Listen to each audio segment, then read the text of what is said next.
Xpert 60 tyre and plastic. Obviously Xpert 60 tyre and plastic is a tyre dressing, but it's actually a little bit more than that. You can use it to restore exterior plastics, predominantly in modern motor cars now, that's the underbonnet area. You can use it on weather strips and door aperture seals to actually revitalise them and stop them cracking. How do you use it? To start with, the Xpert 60 tyre and plastic dressing is not a cleaner, it's a dressing.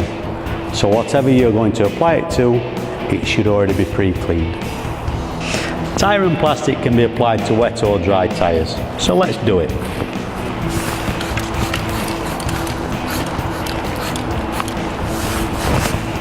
That's it, we simply let it dry out. Job done.